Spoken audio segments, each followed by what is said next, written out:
Hello, আসসালামু আলাইকুম। আমরা আমাদের অণুজীবের 7 নাম্বার ক্লাস শুরু করতেছি। আচ্ছা, আমরা আগে কোন পর্যন্ত পড়ছিলাম কারো মনে আছে? আমরা পড়ছিলাম হচ্ছে এই পর্যন্ত যে আমরা এরিথ্রোসাইটিক সাইজোগনিটা পড়ছিলাম, ঠিক আছে? Erythrocytic schizogony. আমি কি বলছিলাম? এরিথ্রোসাইটিক যে আমাদের সাইজোগনিটা আছে, এই এরিথ্রোসাইটিক সাইজোগনিটা আমাদের সিকিউর জন্য ইম্পর্টেন্ট। হ্যাঁ, সো আমি দেখি যে আমরা পড়ছিলাম এরিথ্রোসাইটিক সাইজোগনি। ওকে, এই যে এরিথ্রোসাইটিক সাইজোগনি। সো চলো আমরা একটু এরিথ্রোসাইটিক সাইজোগনি তো সিকিউর জন্য ইম্পর্টেন্ট। সো কীভাবে পড়তে বলছিলাম? হেডলাইনগুলো পড়তে হবে, আর ভিতরে যেগুলো আমি মার্ক করে দিচ্ছি ওগুলো পড়লেই হবে। আর বলছিলাম আমি চিত্রটা একটু দেখিয়ে দেবো, ঠিক আছে? সো চলো চিত্রটা একটু দেখিয়ে দিই। আচ্ছা, এরিথ্রোসাইটিক সাইজোগনির আমাদের 1 নাম্বার দশা ছিল হচ্ছে ট্রফোজয়েড। দেখো, এই যে এরিথ্রোসাইটিক সাইজোগনির আমাদের 1 নাম্বার দশা কোনটা ছিল বলো তো? 1 নাম্বার দশা ছিল এই যে, আচ্ছা, এরিথ্রোসাইটিক সাইজোগনির আমাদের 1 নাম্বার দশা হচ্ছে এই যে ট্রফোজয়েড, 2 নাম্বার দশা সিগনেট রিং, 3 নাম্বার দশা amoeboid trophozoite, 4 number schizont, 5 number merozoite. So এগুলোই আমরা এখানে দেখি। দেখো, 1 নাম্বার দশা ট্রফোজয়েড, 2 নাম্বার দশা সিগনেট রিং, এই যে সিগনেট রিং 2 নাম্বার দশা, দেন অ্যামিবয়েড ট্রফোজয়েড, এটা কয় নাম্বার দশা? 3 নাম্বার দশা। দেন 4 নাম্বার দশায় আমরা পাবো হচ্ছে, আচ্ছা, সাইজন্ট, এই যে সাইজন্ট, এটা হচ্ছে আমাদের 4 নাম্বার দশা। হ্যাঁ, 5 নাম্বার দশায় পাবো আমরা রোজেট বা মেরোজয়েড, সেম কথা, ঠিক আছে? রোজেট কিন্তু আমাদের এই মেরোজয়েটেরই অংশ। হ্যাঁ, এই যে রোজেট কিন্তু আমাদের মেরোজয়েড দশারই আরেকটা নাম, ঠিক আছে? সো চলো আমরা দেখি এগুলোর চিত্র কিভাবে আঁকতে হয়। সো এগুলো জাস্ট তোমরা একটু দেখলেই হবে যে কোন দশার চিত্রটা কীরকম। এই যে আমাদের ট্রফোজয়েড দশা, ঠিক আছে? ট্রফোজয়েড দশার চিত্রটা কীরকম দেখো তো। ট্রফোজয়েড দশা জাস্ট সিম্পলভাবে আমাদের এরকম একটা দশা দিবা, এবং এইটার ভিতরে আমাদের থাকবে হচ্ছে, এটার ভিতরে এটা কি আঁকছে আমাদের আগে বলো। এরিথ্রোসাইটিক সাইজোকনি এটা কোথায় হয়? এটা হয় কিন্তু হচ্ছে আমাদের লোহিত রক্তকণিকায়। সো এই যে আমাদের এটা কিন্তু আমাদের লোহিত রক্তকণিকা, ঠিক আছে? আমরা জানি এরিথ্রোসাইটিক সাইজোকনি যে আমরা পড়তেছি এটা হয় হচ্ছে আমাদের লোহিত রক্তকণিকায়। হ্যাঁ, সো লোহিত রক্তকণিকার ভিতরে এই যে ট্রফোজয়েড দশাটা আমরা দেখতে পাচ্ছি, এই যে এতটুকু হচ্ছে আমাদের সেই ট্রফোজয়েড দশাটা। হ্যাঁ, সো ট্রফোজয়েড দশার ভিতরে জাস্ট এরকম একটা ফাঁকা, এটা হচ্ছে আমাদের এরিথ্রোসাইট আঁকলাম, এটা হচ্ছে ট্রফোজয়েড দশা, দেন এটার মধ্যে একটা নিউক্লিয়াস দিলাম এবং একটা ফাঁকা জায়গা দিলাম, এটাই হচ্ছে আমাদের ট্রফোজয়েড দশা গেল।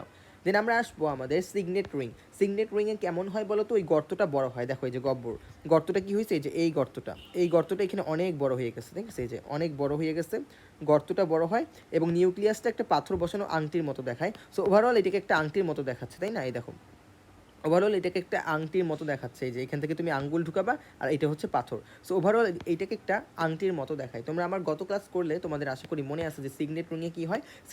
সিগনেট রিংয়ে হচ্ছে গর্তটা একটু বড় হয় এবং নিউক্লিয়াসটা একপাশে সরে যায় এবং ওইটাকে একটা পাথর বসানো আংটির মতো দেখায়, এটাই হচ্ছে আমাদের সিগনেট রিং। সো এগুলোর চিত্র দেখে আঁকা খুবই সহজ।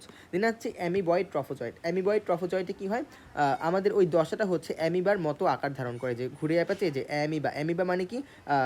এটা কিন্তু আমাদের যারা অ্যামিবা চিনো, এই যে অ্যামিবাও এরকম ঘুরে পেঁচে একটা আকার থাকে। সো এটা কিন্তু অ্যামিবার মতো আকার, ঠিক আছে? এবং এখানে আমাদের সার্ফনার্স দানা দেখা যায়। হ্যাঁ, অ্যামিবয়েড ট্রফোজয়েডে কিন্তু আমরা গত ক্লাসে পড়ছিলাম আমাদের সার্ফনার্স দানা দেখা যায়। সো এই যে এগুলো হচ্ছে সার্ফনার্স দানা, যে কালো কালো দেখতে পাচ্ছ, কালো কালো, এগুলো হচ্ছে আমাদের সার্ফনার্স দানা। হ্যাঁ, গেল। দেন হচ্ছে আমাদের সাইজন্ট। পরে আমাদের অ্যামিবয়েড ট্রফোজয়েড থেকে কি সৃষ্টি হয় বলো তো? অ্যামিবয়েড ট্রফোজয়েড থেকে আমাদের সাইজন্ট সৃষ্টি হয়। সাইজন্ট মানে কি মনে আছে? একটা কোষের ভিতরে অনেকগুলো নিউক্লিয়াস, এই যে একটা কোষ এবং এইটার ভিতরে অনেকগুলো নিউক্লিয়াস, 1 2 3 4 5 6 7 8, অনেকগুলো নিউক্লিয়াস। সো এটাই হচ্ছে আমাদের সাইজন্ট দশা, এগুলো কিন্তু শিখতে হবে। দেন আসি মেরোজয়েড বা রোজেট দশা, ঠিক আছে? মেরোজয়েড বা রোজেট দশা, এখানে কি হয়? এই যে প্রত্যেকটা নিউক্লিয়াসের চারপাশে, এগুলো তো প্রত্যেকটা নিউক্লিয়াস, তাই না? সাইজন্টের প্রত্যেকটা নিউক্লিয়াসের চারপাশে হচ্ছে কোষ তৈরি হয়, ঠিক আছে? এভাবে কোষ তৈরি হয়। হ্যাঁ, এই যে এভাবে কোষ তৈরি হয়ে প্রত্যেকটা নিউক্লিয়াস থেকে আলাদা আলাদা কোষ তৈরি হয়। আমরা জানি যে রোজের দশা, আমাদের সাইজন্ট দশা মানে কি? একটা কোষের মধ্যে অনেকগুলো নিউক্লিয়াস। দেন এটার পরের দশাতে কি হয়ে যায় বলো তো? ওই প্রত্যেকটা নিউক্লিয়াস থেকে আলাদা আলাদা কোষের তৈরি হয়, প্রত্যেকটা নিউক্লিয়াস থেকে আলাদা আলাদা কোষ তৈরি হয়, ঠিক আছে? এবং এটাকেই আমার বলা হইতেছে রোজের দশা। হ্যাঁ, এই যে প্রত্যেকটা নিউক্লিয়াসের চারপাশে মানে প্রত্যেকটা নিউক্লিয়াস থেকে আলাদা কোষ তৈরি হইতেছে, এগুলো হচ্ছে নিউক্লিয়াস। এই যে মধ্যে এগুলো হচ্ছে নিউক্লিয়াস এবং প্রত্যেকটা নিউক্লিয়াসের চারপাশে বা প্রত্যেকটা নিউক্লিয়াস থেকে আলাদা কোষ তৈরি হইলো, এই অবস্থাকে বলা হইতেছে মেরোজয়েড বা রোজেট, সেম কথা। হ্যাঁ, পরে কি হয়, পরে হচ্ছে আমাদের লোহিত রক্তকণিকাটা ভেঙে যায়, লোহিত রক্তকণিকা ভেঙে গিয়ে এই যে আমাদের কোষগুলা মুক্ত হয়ে যায় বা মেরোজয়েড দশাটা মুক্ত হয়ে যায়, ঠিক আছে, যে মুক্ত হয়ে গেল। হ্যাঁ, মেরোজয়েড দশাটা মুক্ত হয়ে যায় একদম। আমাদের লাস্টে কী ছিল, যে মেরোজয়েড, তাই না? এই মেরোজয়েড এগুলো কই হইতেছে, এগুলো কিন্তু আমাদের লোহিত রক্তকণিকার ভিতরে হইতেছে, তাই না? সো এই যে আমাদের লোহিত রক্তকণিকার ভিতরে একদম লাস্টে কি হইলো, প্রত্যেকটা সাইজন্টের প্রত্যেকটা নিউক্লিয়াস থেকে অনেকগুলো কোষ তৈরি হইলো, তাই না? অনেকগুলো কোষ বা মেরোজয়েড তৈরি হইলো, অনেকগুলো কোষ বা মেরোজয়েড তৈরি হইলো। পরে কি হয়, ওই মেরোজয়েডগুলো ভেঙে মানে লোহিত রক্তকণিকা, লোহিত রক্তকণিকাটা ভেঙে গিয়ে, লোহিত রক্তকণিকাটা ভেঙে গিয়ে মেরোজয়েডগুলো হচ্ছে বাইরে মুক্ত হয়ে যায়। যে এটা হচ্ছে আমাদের লোহিত রক্তকণিকা, এটা ভেঙে গিয়ে আমাদের লোহিত রক্তকণিকাটা ভেঙে গিয়ে আমাদের হচ্ছে মেরোজয়েডগুলো বাইরে উন্মুক্ত হয়ে যায়, ঠিক আছে? মেরোজয়েডগুলো আমাদের বাইরে উন্মুক্ত হয়ে যায়। আচ্ছা, দেন আমাদের ওই মেরোজয়েড থেকে দেখো আমাদের মাইক্রোগ্যামেটোসাইট এবং ম্যাক্রোগ্যামেটোসাইট দুই ধরনের গ্যামেটোসাইট তৈরি হয়। হ্যাঁ, আমাদের দুই ধরনের গ্যামেটোসাইট তৈরি হয়, একটা হচ্ছে মাইক্রোগ্যামেটোসাইট আরেকটা হচ্ছে আমাদের ম্যাক্রোগ্যামেটোসাইট, ঠিক আছে? আচ্ছা, সো এই যে আমাদের এগুলো তো মেরোজয়েড ছিল, যেগুলো মেরোজয়েড বা এগুলো মেরোজয়েড, তাই না? একটা কোষের ভিতরে অনেকগুলো মেরোজয়েড তৈরি হইলো, দিলে হয়তো রক্তকণিকাটা ভাঙলো এবং মেরোজয়েডগুলো বাইরে বের হয়ে গেল এবং অনেকগুলো মেরোজয়েড কীতে পরিণত হয় বলতো, আমাদের অনেকগুলো মেরোজয়েড পরে হচ্ছে পুং গ্যামেটোসাইট এবং স্ত্রী গ্যামেটোসাইট বা মাইক্রো গ্যামেটোসাইট এবং স্ত্রী গ্যামেটোসাইটে পরিণত হয়, ঠিক আছে? এই যে আমরা দেখি এই যে মেরোজয়েডের পর আমাদের পরবর্তী দশা হচ্ছে এই যে গ্যামেটোসাইট। সো মেরোজয়েডগুলো পরবর্তীতে কোন দশায় রূপান্তরিত হয়, গ্যামেটোসাইট। সো এই চিত্রটা একটু দেখলি, হ্যাঁ একটু দেখলি আর কি পারবা, এই চিত্রটা একটু দেখলি একদমই ইজি, স্টেপ ওয়াইজ এখানে চিত্রটা ব্যাখ্যা করা আছে সুন্দরভাবে, ঠিক আছে? এখানে আচ্ছা, এখানে আর কিছু বলার মতো নাই, এগুলা থেকে প্রত্যেকটা একটা মেরোজয়েড তৈরি হয়েছে, এগুলা থেকে এই যে প্রত্যেকটা আলাদা কোষ তৈরি হইলে যে এগুলাকে একটা মেরোজয়েড, এগুলাকে একটা মেরোজয়েড। হ্যাঁ, পরে মেরোজয়েড হচ্ছে লোহিত, এটা তো লোহিত রক্তকণিকা, লোহিত রক্তকণিকাটা ভেঙে গিয়ে মেরোজয়েডগুলো বাইরে উন্মুক্ত হয়েছে এবং মেরোজয়েড থেকে হচ্ছে আমাদের পরে পুং গ্যামেটোসাইট এবং স্ত্রী গ্যামেটোসাইট বা ম্যাক্রো গ্যামেটোসাইট এবং মাইক্রো গ্যামেটোসাইট সৃষ্টি হয়েছে, ঠিক আছে? আচ্ছা, এই যে মাইক্রো এবং ম্যাক্রো গ্যামেটোসাইট সৃষ্টি হইল। ওকে, এখন আমরা পড়বো সুপ্তাবস্থা। আচ্ছা, সুপ্তাবস্থা জিনিসটা কি জানো? সুপ্তাবস্থা আমরা কালকেই পড়ছিলাম, মনে আছে? নেক্সট আগের ক্লাসেই পড়ছিলাম, যে এটা আমরা আগের ক্লাসেই পড়ছি, সো এই টপিক আমি স্কিপ করতেছি। আচ্ছা, এখন আমরা পড়বো মশকির দেহে জীবনচক্র। আমরা এতক্ষণ পড়লাম মানুষের দেহে, মানুষের দেহে আমাদের মানুষের দেহে কিভাবে ওই পরজীবীটা বংশবৃদ্ধি করে। আমরা এতক্ষণ দেখলাম মানুষের দেহে কিভাবে ওই পরজীবীটা বংশবৃদ্ধি করে।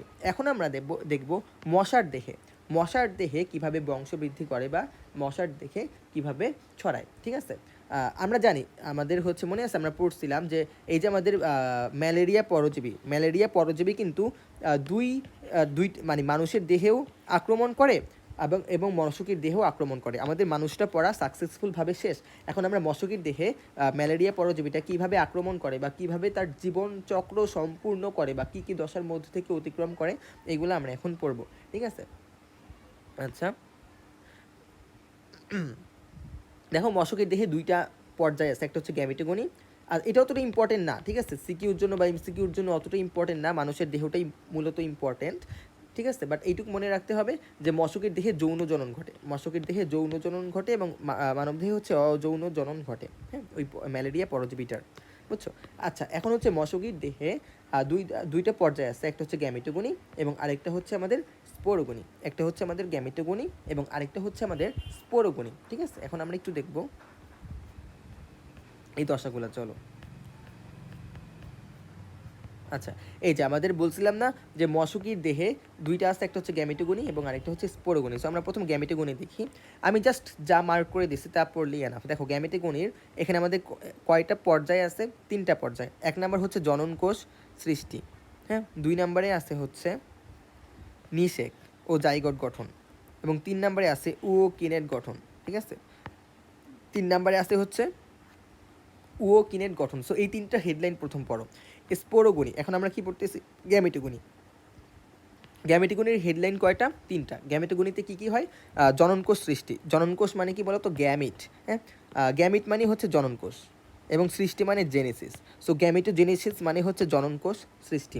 সো এই তিনটা হেডলাইন আগে পড়ো যে গ্যামেটোগনিতে কয়টা জিনিস হইতেছে, এখানে লিখে নাও তিনটা। কী কী জিনিস? জননকোষ সৃষ্টি হইতেছে বা গ্যামেটোজেনেসিস হইতেছে। দেন হচ্ছে আমার গ্যামেটোজেনেসিসে কী হবে? আচ্ছা একটু হেডলাইনগুলো পড়াই। জননকোষ সৃষ্টি বা গ্যামেটোজেনেসিস হচ্ছে। দেন হচ্ছে আমাদের নিষেক ও জাইগট গঠন, এটা হচ্ছে আমাদের 2 নাম্বার ধাপ। নিষেক বা জাইগট গঠন এটা হচ্ছে, এবং 3 নাম্বার ধাপে হচ্ছে ও কিনেট গঠন। ঠিক আছে, ও কিনেট গঠন, এবং 4 নাম্বার হচ্ছে ও সিস্ট গঠন। সরি, 3টে না, আমাদের এখানে তোমাদের বইয়ে আর কি 4টা দিচ্ছে নতুন বইয়ে। ঠিক আছে, আমাদের বইয়ে 3টাই ছিল, সো এখানে লিখে নাও 4টা। হ্যাঁ, গ্যামেটোগনির পর্যায় বা স্টেপ কয়টা? 4টা। সো আমরা প্রথম দেখি জননকোষ সৃষ্টি। জননকোষ মানে কি? গ্যামিট। গ্যামিট মানে কি? গ্যামিট মানে হচ্ছে হইতে পারে ওইটা পুংগ্যামেট বা স্ত্রী গ্যামেট। ঠিক আছে, দেখো আমাদের এখানে দেওয়াই আছে গ্যামেটোজেনেসিস 2 প্রকার, একটা হচ্ছে স্পার্মাটোজেনেসিস আর একটা হচ্ছে ওজেনেসিস। স্পার্মাটোজেনেসিস মানে স্পার্ম মানে তো বোঝো, স্পার্মাটোজেনেসিস মানে যে প্রক্রিয়ায় পুংজননকোষ উৎপন্ন হয় বা শুক্রাণু উৎপন্ন হয় তাকে বলা হচ্ছে স্পার্মাটোজেনেসিস। ঠিক আছে, দেখো, এবং এটা কি থেকে তৈরি হয় বলো তো? এটা কিন্তু আমাদের মাইক্রোগ্যামিটোসাইট থেকে তৈরি হয়। হ্যাঁ, আমরা আগেই জানি মাইক্রোগ্যামিটোসাইট মানেই হচ্ছে পুংজননকোষ। ঠিক আছে, সো মাইক্রোগ্যামিটোসাইট থেকে আমাদের শুক্রাণু বা পুংজননকোষ উৎপন্ন হয়, এই প্রক্রিয়াকে বলা হয় স্পার্মাটোজেনেসিস। ঠিক আছে, আচ্ছা, সো আমি বলি আমাদের শুক্রাণু তৈরির প্রক্রিয়াকে বলা হচ্ছে স্পার্মাটোজেনেসিস। হ্যাঁ, স্পার্মাটোজেনেসিস, এই যে স্পার্ম মানে শুক্রাণু এবং জেনেসিস মানে উৎপন্ন, সো শুক্রাণু তৈরির প্রক্রিয়াকে বলা হইতেছে আমাদের এখানে স্পার্মাটোজেনেসিস। জেনেসিস মানে তৈরি হওয়া। ঠিক আছে, সো এটা সিম্পল কথা। স্পার্মাটোজেনেসিস মানে কি? স্পার্ম মানে হচ্ছে শুক্রাণু বা শুক্রাণু, এবং জেনেসিস মানে হচ্ছে উৎপন্ন হওয়া। ঠিক আছে, সো স্পার্মাটোজেনেসিস মানে আমাদের শুক্রাণু উৎপন্ন হওয়ার প্রক্রিয়াকেই বলা হচ্ছে স্পার্মাটোজেনেসিস। এবং ওজেনেসিস, ও মানে হচ্ছে ডিম্বাণু। ও মানে কি? ও মানে হচ্ছে ডিম্বাণু। এবং জেনেসিস মানে হচ্ছে উৎপন্ন হওয়া। সো ওজেনেসিস মানে হচ্ছে ডিম্বাণু উৎপন্ন হওয়ার প্রক্রিয়া। ঠিক আছে, আগে একটু ওজেনেসিসে আসো। যে ওজেনেসিস মানে কি? ডিম্বাণু বা স্ত্রী জননকোষ গঠনের প্রক্রিয়াকেই বলা হইতেছে ওজেনেসিস। এইটুক মনে রাখলেই হবে। এবং ওজেনেসিস বা ডিম্বাণু গঠন হয় কি থেকে? ম্যাক্রো গ্যামেটোসাইট থেকে। আমরা কিন্তু জানি আমাদের 2 ধরনের গ্যামেটোসাইট আছে, একটা হচ্ছে মাইক্রোগ্যামেটোসাইট এবং আরেকটা হচ্ছে ম্যাক্রোগ্যামেটোসাইট। হ্যাঁ, একটা হচ্ছে মাইক্রোগ্যামেটোসাইট এবং আরেকটা হচ্ছে আমাদের ম্যাক্রোগ্যামেটোসাইট।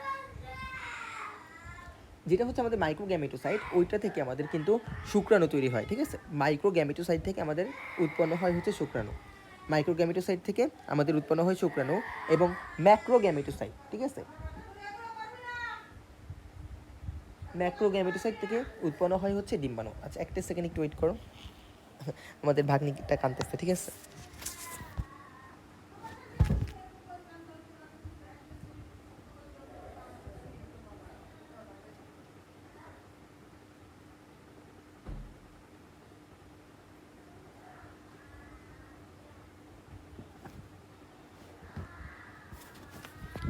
ওকে, আমি আবার ব্যাক করছি। সো দেখো আমাদের স্পার্মাটোজেনেসিস মানে হচ্ছে স্পার্ম মানে হচ্ছে শুক্রাণু এবং জেনেসিস মানে হচ্ছে উৎপন্ন হওয়া। সো সিম্পল কথায় জাস্ট এইটুক মনে রাখলেই হবে, শুক্রাণু তৈরি হওয়ার প্রক্রিয়াকে বলা হয় স্পার্মাটোজেনেসিস। হ্যাঁ, এবং স্পার্ম বা শুক্রাণু কই থেকে উৎপন্ন হয়? মাইক্রোগ্যামেটোসাইট থেকে, এটা মনে রাখা লাগবে। এবং ও মানে ডিম্বাণু। হ্যাঁ, দেখো এখানে দেওয়াই আছে, ও মানে হচ্ছে ডিম্বাণু। সো জেনেসিস মানে হচ্ছে উৎপন্ন হওয়া। সো ডিম্বাণু উৎপন্ন হওয়ার প্রক্রিয়াকে বলা হয় ওজেনেসিস। এবং ডিম্বাণু কই থেকে উৎপন্ন হয়? ম্যাক্রোগ্যামেটোসাইট থেকে। এইটুক মনে রাখলেই তোমার এনাফ। এখন আসি আমাদের স্পার্মাটোজেনেসিস। হ্যাঁ, স্পার্মাটোজেনেসিসে 2টা জিনিস পড়বা, একটা হচ্ছে সাইটোপ্লাজমীয় অভিক্ষেপ দেখা যায় এবং এক্স ফ্লাজেলেশন দেখা যায়। এই 2টা জাস্ট হেডলাইন পড়বা যে যদি কোয়েশ্চেন আসে সাইটোপ্লাজমীয় অভিক্ষেপ এটা কোন পর্যায়ে দেখা যায়, আনসার হবে হচ্ছে স্পার্মাটোজেনেসিস। সো এই 2টা জাস্ট হেডলাইন মুখস্থ করে রাখো যে স্পার্মাটোজেনেসিসে আমাদের সাইটোপ্লাজমীয় অভিক্ষেপ দেখা যায় এবং এক্স ফ্লাজেলেশন দেখা যায়। এখন এক্স ফ্লাজেলেশন কী এবং সাইটোপ্লাজমীয় অভিক্ষেপ কী, এগুলো তোমার না বুঝলেও চলবে, জাস্ট এই 2টা মুখস্থ করে নাও যে আমাদের স্পার্মাটোজেনেসিসের মধ্যে সাইটোপ্লাজমীয় অভিক্ষেপ দেখা যায় এবং এক্স ফ্লাজেলেশন দেখা যায়। আচ্ছা, দেন ওজেনেসিসের মধ্যে আমাদের তো কিছু দেখা যাবে। ওজেনেসিসের মধ্যে হচ্ছে অভ্যর্থনা শঙ্কু দেখা যায়। ঠিক আছে, ওজেনেসিসে আমাদের অভ্যর্থনা শঙ্কু দেখা যায়। এবং আরেকটা হচ্ছে আমাদের এইটুকু একটু মনে রাখলেই হবে যে আমাদের ওজেনেসিসে অভ্যর্থনা শঙ্কু দেখা যায়। হ্যাঁ, আচ্ছা, সো আমাদের এখানে কি উৎপন্ন হয়ে গেল, আমাদের জননকোষ সৃষ্টি বা গ্যামিটোজেনেসিস। তো আমরা এখানে দুইটা পাইলাম, একটা হচ্ছে আমাদের, আচ্ছা এই টপিকটি কিন্তু অতটা ইম্পর্টেন্ট না, আমি আগেই বলতেছি যে আমাদের মশার যেই টপিকটা এটা আমাদের মোটেই ইম্পর্টেন্ট না, অতটা ইম্পর্টেন্ট না, ঠিক আছে, জাস্ট এমসিকিউর জন্য পড়বা, হ্যাঁ, এটি কিন্তু আমাদের ওরকম ইম্পর্টেন্ট কোনো টপিক না। আচ্ছা, জননকোষ সৃষ্টি বা গ্যামিটোজেনেসিসে আমাদের কি উৎপন্ন হইল, আমাদের এখানে শুক্রাণু উৎপন্ন হইল, আমাদের এখানে ডিম্বাণু উৎপন্ন হইল, ঠিক আছে, স্পার্মাটোজেনেসিস প্রক্রিয়ায় শুক্রাণু উৎপন্ন হইল, ওজেনেসিস প্রক্রিয়ায় ডিম্বাণু উৎপন্ন হইল, এটাই হচ্ছে আমাদের জননকোষ সৃষ্টি। সো জননকোষ দুই প্রকার, একটা হচ্ছে শুক্রাণু এবং আরেকটা হচ্ছে ডিম্বাণু, হ্যাঁ। এখন কি হবে, এই এই এই হচ্ছে আমাদের শুক্রাণু, ঠিক আছে, এবং এইটা হচ্ছে আমাদের ডিম্বাণু। সো শুক্রাণু আর ডিম্বাণু যখন উৎপন্ন হয়ে গেছে তখন এদের মিলন ঘটা লাগবে। শুক্রাণু এবং ডিম্বাণুর মিলনকেই কিন্তু বলা হয় নিষেক। শুক্রাণু আর ডিম্বাণুর মিলনকে বলা হয় কি বলতো, নিষেক। সো এখানে আমাদের ওই নিষেকটা ঘটবে, ঠিক আছে, যে এই যে আমাদের নেক্সট স্টেপ হচ্ছে নিষেক, ঠিক আছে, নিষেক। এবং নিষেকের ফলে কি হয়, জাইগোট গঠন। আমরা জানি একটা শুক্রাণু এবং একটা ডিম্বাণু এই দুইটা যখন একসাথে মিলিত হয় এই প্রক্রিয়াকে বলা হয় নিষেক। এবং শুক্রাণু আর ডিম্বাণুর মিলনের ফলে যে কোষ্ঠে উৎপন্ন হয় তাকে বলা হয় জাইগোট। সো এইটুক জাস্ট মনে রাখলেই হবে যে আমাদের দ্বিতীয় ধাপ হচ্ছে নিষেক হওয়া এবং জাইগোট গঠন, ঠিক আছে। আচ্ছা, এবং জাইগোটটি কেমন হয়, ডিপ্লয়েড, এটি একটু মনে রাখবা। যেহেতু শুক্রাণু এবং ডিম্বাণুর মিলন ঘটতেছে, সো অবশ্যই শুক্রাণুটা হচ্ছে হ্যাপ্লয়েড, ডিম্বাণুটাও হ্যাপ্লয়েড, সো এই দুইটা মিলে যে গঠিত হইবে এটা কিন্তু আমাদের ডিপ্লয়েড, ঠিক আছে। সো এটি একটু মনে রাখতে হবে যে আমাদের জাইগোটটা এখানে ডিপ্লয়েড, ঠিক আছে। আচ্ছা, দেন আসি উওকিনেট গঠন, হ্যাঁ, আমাদের জাইগোট থেকে পরে উওকিনেট গঠন হবে। দেখো জাইগোটটা একটু সচল হয়ে উওকিনেট তৈরি করে, হ্যাঁ, এইটাই জাস্ট, আর কিছু না, এখান থেকে বোঝার মতো কিছুই নাই। আমাদের যেখানে জাইগোটটা তৈরি হয়েছিল ওই জাইগোট একটু সচল হয়ে মানে নড়াচড়া করতে পারবে, ঠিক আছে। জাইগোটটা একটু সচল হয়ে কি তৈরি করবে, উওকিনেট। আবার বলতেছি, জাইগোটটা একটু সচল হয়ে কি তৈরি করবে, উওকিনেট, এইটুক মনে রাখতে হবে, ঠিক আছে। আচ্ছা, দেন আসি উওসিস্ট। আচ্ছা, পরে হচ্ছে উওকিনেটি, পরে হচ্ছে উওসিস্টে পরিণত হয়। দেখো উওকিনেট 24 ঘন্টার ভিতরে সিস্ট দ্বারা আবৃত হয়ে উওসিস্টে পরিণত হয়, ঠিক আছে। আচ্ছা, এটা 40 ঘন্টা, হ্যাঁ ঠিক আছে, তাহলে ঘন্টা তোমাদের পড়া লাগবে না, জাস্ট এটা মনে রাখো, উওসিস্ট মানে উওকিনেটটা যে আমাদের ছিল, এই যে উওকিনেটটার চারপাশে সিস্টের আবরণ দ্বারা আবৃত হয়ে এটা হচ্ছে উওসিস্টে পরিণত হয়, এইটুক মনে রাখা লাগবে। আবার বলতেছি, উওকিনেট সিস্টের আবরণ দ্বারা আবৃত হয়ে উওসিস্টে পরিণত হয়। ও এইটুক জাস্ট একটু মনে রাখলেই হবে, এবং এগুলো নট সো ইম্পর্টেন্ট, ঠিক আছে, এগুলো একদমই লেস ইম্পর্টেন্ট টপিক। আচ্ছা, আমাদের গ্যামেটোগনি শেষ, এখন আমরা পড়বো স্পোরোগনি। দেখো আমাদের গ্যামেটোগনি শেষ,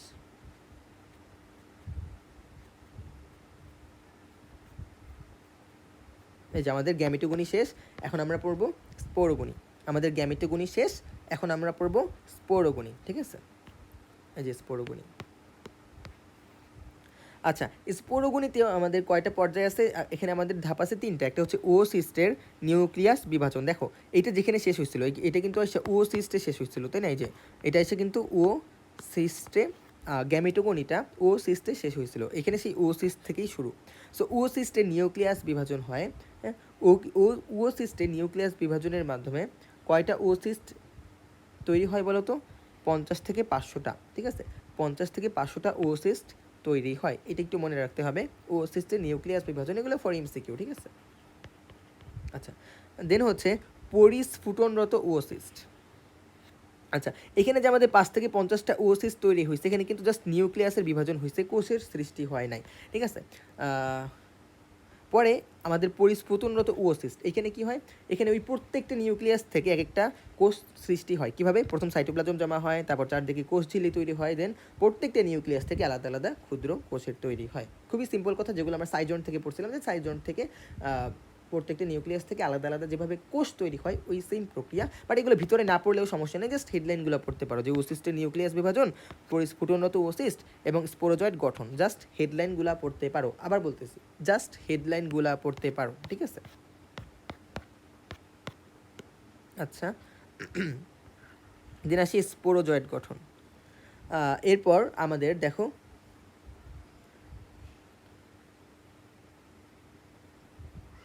আচ্ছা, আমাদের পরিস্ফুটনরত ওওসিস এখানে কি হয়েছিল? এখানে আমাদের প্রত্যেকটা নিউক্লিয়াসের চারপাশে সাইটোপ্লাজম জমা হয়, কোষঝিল্লি জমা হয় এবং প্রত্যেকটা নিউক্লিয়াস থেকে আলাদা আলাদা ক্ষুদ্র ক্ষুদ্র কোষ তৈরি হয়। এটাই ছিল আমাদের পরিস্ফুটনরত ওওসিস্ট, ঠিক আছে?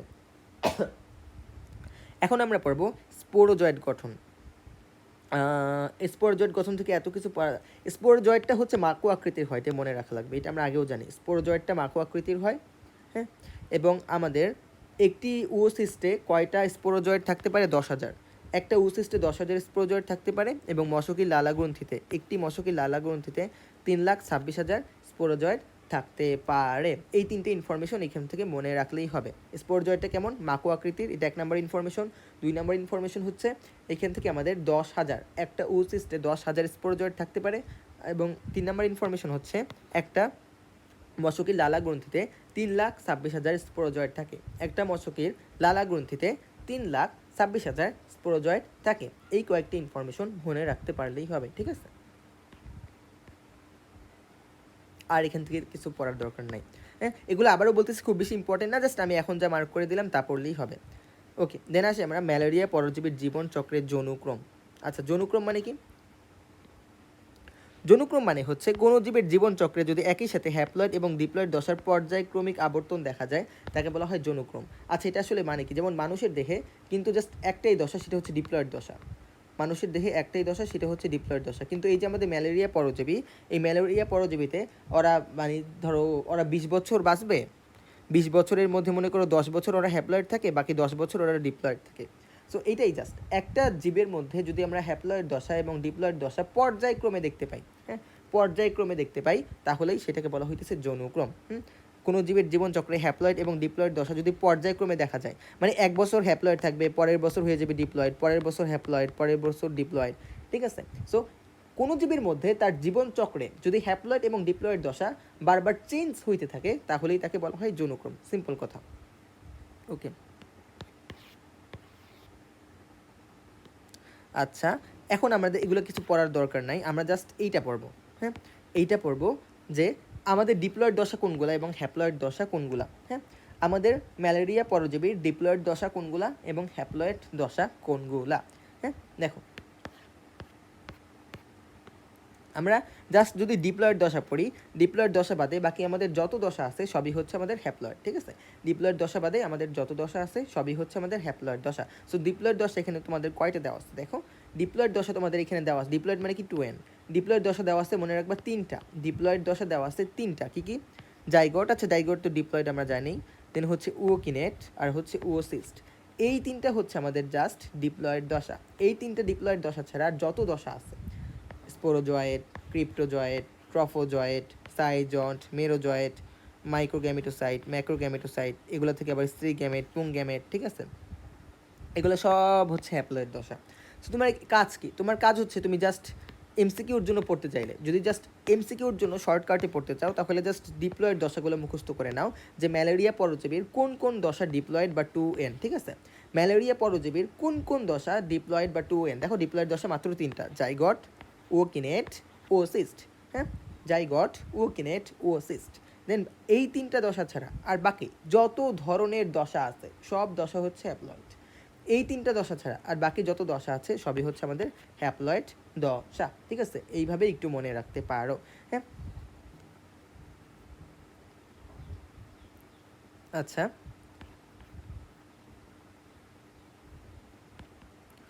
এগুলার পড়া দরকার নাই, এটা দরকার নেই পড়া।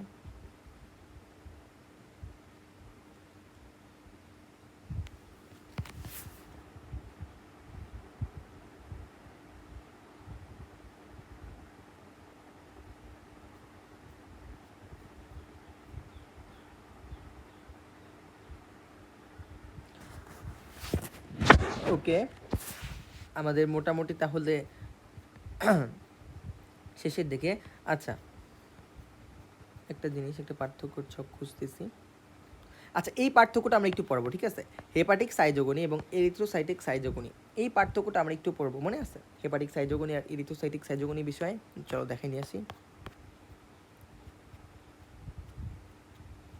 এই যে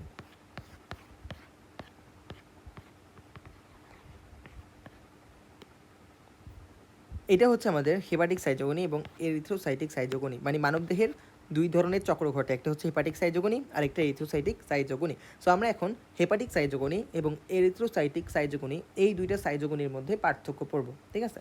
হেপাটিক সাইজোগনি এবং এরিথ্রোসাইটিক সাইজোগনি এই দুইটা সাইজোগনির মধ্যে পার্থক্য পড়ব। চলো,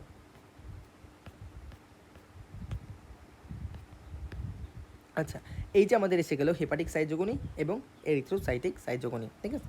প্রথম আমরা পড়বো কোথায় ঘটে। হেপাটিক মানেই তো যকৃত, সো এটা ঘটবে হচ্ছে যকৃতে, এবং এটা এরিথ্রোসাইট মানেই তো লোহিত রক্তকণিকা, সো এটা ঘটবে লোহিত রক্তকণিকায়, হ্যাঁ। এবং হেপাটিক সাইজোগনির ধাপগুলো কি এটা আমরা পড়ে আসছি আগে, ক্রিপ্টোজয়েড, ক্রিপ্টোমেরোজয়েড, মেটাক্রিপ্টোমেরোজয়েড।